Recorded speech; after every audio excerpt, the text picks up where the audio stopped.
Democrats' Immigration First Policy by Betsy McCaughey on Townhall, October 16th, 2019. President Donald Trump's key immigration rule change to discourage immigrants from relying on public health programs, food stamps, housing assistance, and other welfare got derailed on Friday by 3 federal judges. Their decisions blocking Trump's rule from going into effect are wins for Democrats and immigration lobbyists. America's poor are the losers. Our country needs to take care of its own needy first. Trump's proposed rule would make it harder for immigrants who use welfare to qualify for green cards and permanent residence, and would give preference to immigrants who fend for themselves. The rule would also require visa applicants to show they won't use welfare if they're let in the country.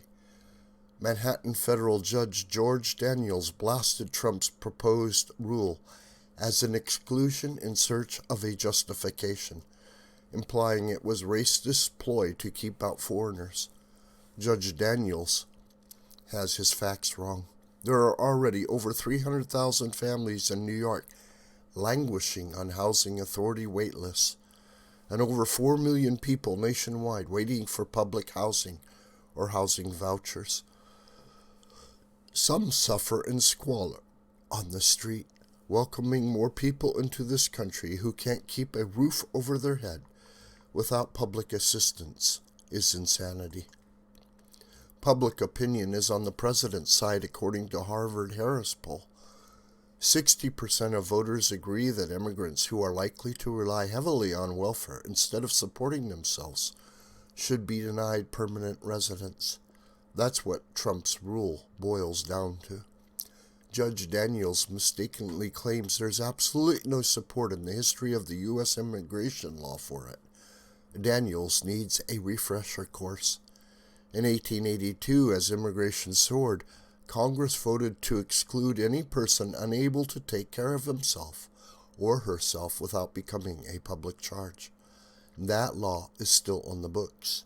In 1999, President Bill Clinton redefined public charge to include only those receiving cash welfare payments, not health care, food stamps, or housing help, a distinction without a difference, as these giveaways use taxpayer cash. Clinton's rule contradicts Americans' values, not Trump's.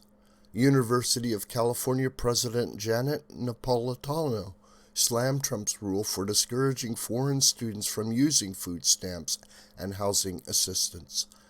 Napolitano says the rule makes it harder for the best and brightest from other countries to study here. Shouldn't taxpayer dollars be reserved for our own best and brightest? National Academy of Sciences research shows that the average first-generation immigrant costs state and local government $1,600 per year, including public education and safety net programs, minus taxes paid.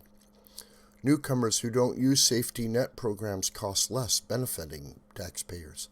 Yet New York Attorney General Letitia James took the lead, challenging Trump's rule, and makes you wonder whom she's serving.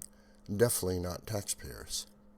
Fortunately, Friday's decisions almost certainly will be reversed on appeal. Meanwhile, Trump has announced another immigration rule, this one to correct an outrage that gives immigrants a better deal on health insurance than U.S. citizens get. The Affordable Care Act allows legal newcomers to enroll in Obamacare on arrival, no waiting. If they're poor, they get a free ride, including Uncle Sam picking up their co-pays and deductibles. Even immigrants over age 65 get this deal, an invitation to bring over ailing grandma. No such cushy deal for Americans. In 14 states, 2 million who don't qualify for Medicaid because they earn too much also don't qualify for Obamacare because they earn too little. Because they're American, they're caught in the middle and get nothing, no insurance. If they were immigrants, they could enroll in Obamacare. the rules for immigrants are more lenient. Here's another outrage. Some 2.5 million middle-class people dropped Obamacare because they couldn't afford it. While they remain uninsured, their tax dollars are buying plans for non-citizens.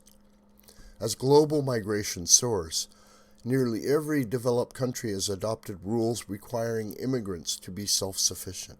Denmark, Germany, and Austria bar them from using welfare. Finland and Belgium require proof of employment. But here Democrats oppose any limits on immigration, tarring those who disagree as racist. That name-calling divides the nation. We need a civil debate over how to welcome migrants to keep our economy growing, yet still put our own needy first. This video is a production of the School of the White Crane. Hi, my name is John. Please subscribe to this YouTube channel, and please share this video with family and friends and on social media. May God richly bless you, my beloved.